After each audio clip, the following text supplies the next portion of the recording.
What is up, my fellow giraffes? As many of you know, and as many of y'all are finding out right now, I am going to culinary school, which explains this. And so in today's video, I'm doing something a little bit different. I am going to show you the full garb of a culinary student, which is basically the same garb as a chef, except for a few minor details just to separate me from the head chef, so we can differentiate. Not that a culinary student can't wear the things a chef wears. It's not, he doesn't have anything better. It's just so they can differentiate. But I'm going to show you what a culinary student is wearing, and then I'm going to show you my chef kit so that some of you may care. So you can see what all goes into a chef kit. So, hold up. Position this. Sorry about that. So we have the chef hat. We have the apron featuring the chicken. Doesn't have to feature chicken. I like that one. We have the chef coat and these fancy chef pants. Now, the first part of the chef kit that I have down here, I'm actually already wearing, and it's this. This right here is a pocket thermometer. It has a pen attachment that allows me to hold it in my pocket. And then it comes out and it's a thermometer. And you keep this up there, makes it easily accessible to a chef. Now, to get into the nitty-gritty of the actual chef kit, down here, hand towel. Chefs use these for wiping things off, but that's not all they're used for. Tend to use them a lot as hot pads, whatever we can. Always have these handy. Now, let's get into the actual nitty-gritty of the chef kit.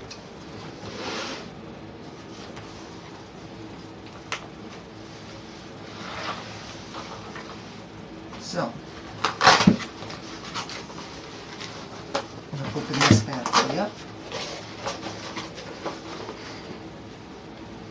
And, yeah, I'm going to show you what all we got here. And if you can't see some of it, I'm very sorry. Here we have kitchen shears.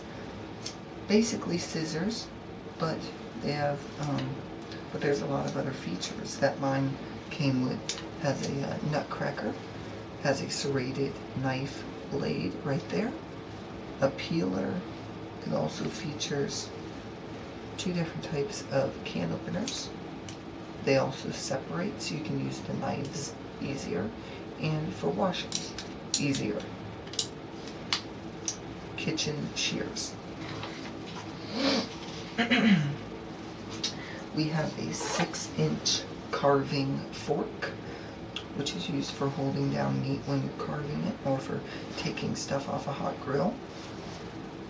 You probably would just use tongs for that, but still, it is possible. We have a paring knife, cutting small things such as apples open, or for cutting, smaller things. We have a peeling knife. You get the idea from the name. We have a boning knife, which is for if you want to get meat off of a bone. This can actually run right along the edge of that bone and get all the meat off. That way you're not, wasting meat, that sort of thing. We have a 7-inch santoku knife for chopping, dicing, cutting, different things.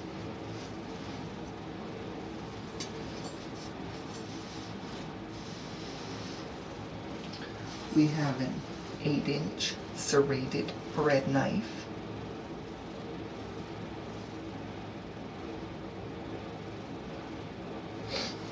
That is for slicing bread and certain things.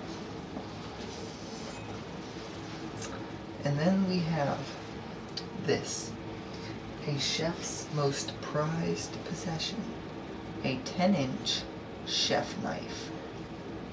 Practically Mike Myers already. This is used for chopping, for slicing, everything. A chef uses this for everything.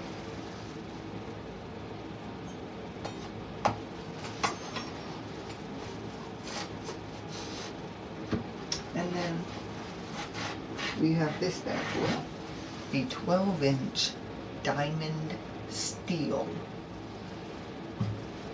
Now, common misconception. Everybody thinks that these are for sharpening your knife. And you're wrong. See, this is not for sharpening a knife. It is for straightening a knife. Let me explain. What you use to sharpen a knife is what's called a whetstone. It's a big, huge stone with water on it that makes it wet. And then what you'll do is you'll take your knife, such as the chef knife, and you run it along the stone, just like this. And you do it to both sides. Okay? And it sharpens this blade here. Okay? That's what sharpens the blade, is a whetstone. Okay? Now what happens is when it sharpens this blade, you'll be able to go across the blade like this and feel it.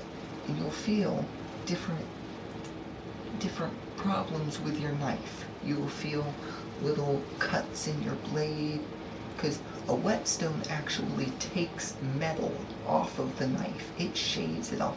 Imagine sandpaper, but for metal, basically. And it'll take off pieces of the knife and sharpen it. The problem is, after you've gone over the whetstone this many times, you know, or whatever, and you've done it on both sides, look at the blade of this knife, okay? I know it's kind of hard to see because I'm holding it straight at you, but I'm trying to make a point. Look here. The thing with a knife is, your blade is angled like this on both sides. After you've sharpened your knife all over, you know, the blade isn't no longer straight like this. It's crooked to the side, either side. So what a steel is for is you go across it like this. Most chefs go at themselves like this. They go across it like this. Okay? That's what most chefs do. Now, I don't like that technique because I don't want to risk chopping this off my hand over there. So some chefs will actually, what they'll do, 1 second, is they'll hold it like this, and they go across it like this. I like that technique better, because there's less risk of actually cutting yourself that way. But that is not for sharpening your knife. What that is for straightening your knife. Because like I said, your knife is now crooked going either this way or that way. But after you've used the steel, it'll straighten it back up to this way. And you just sharpened it. So your knife is super sharp. And your and it's straight like this. Now, that's what a professional chef kit looks like. That's the basics, though. This is basically the minimum that you have to have in your chef kit. The minimum. Okay? Most chefs, most professional chefs you see, they'll have like 50 things in their chef kit. And they use them all for all sorts of different things. I told you that this right here, the chef knife, was the chef's number one tool. His second number one tool is spoons. A chef will have like 19 different spoons in his chef kit, and they're all different, for all different things. Now, this is the last little thing I'll leave you with. This is a life hack for everybody. Or not really a life hack, this is just kind of a fact. But, a life fact. But I'm gonna give it to you just because it's a tip. Okay, so, let's say you're using your chef knife to cut something, okay? you have it in this hand, okay? Now, there's two grips to a chef knife. You can either hold it here at the handle, like this, and use it for cutting, you know, or you can get up on the handle and hold it like this, you know, and use it like that. The thing is, this hand is free. This hand over here is the one that you're going to be using to hold whatever it is you're cutting, okay? And so, let's say you're holding a piece of meat. You don't want to just start chopping away, because you're going to cut your fingers off, you know, if you're just holding it down here and you're trying to cut. You do not want to do that, okay?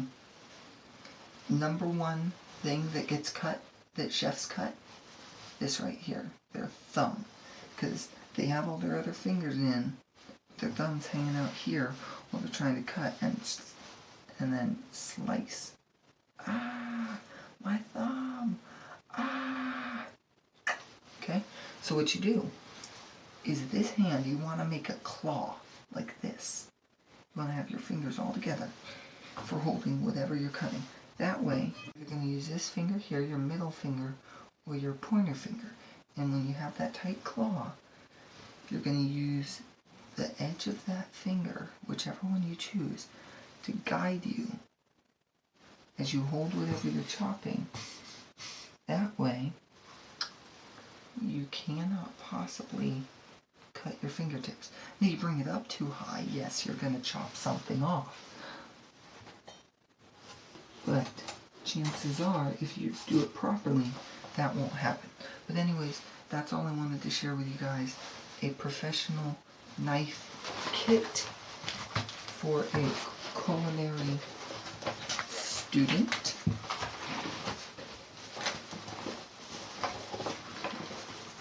Yep. Along with this uniform and my smiling face. Alright guys, thank you. It is late. I must go to bed.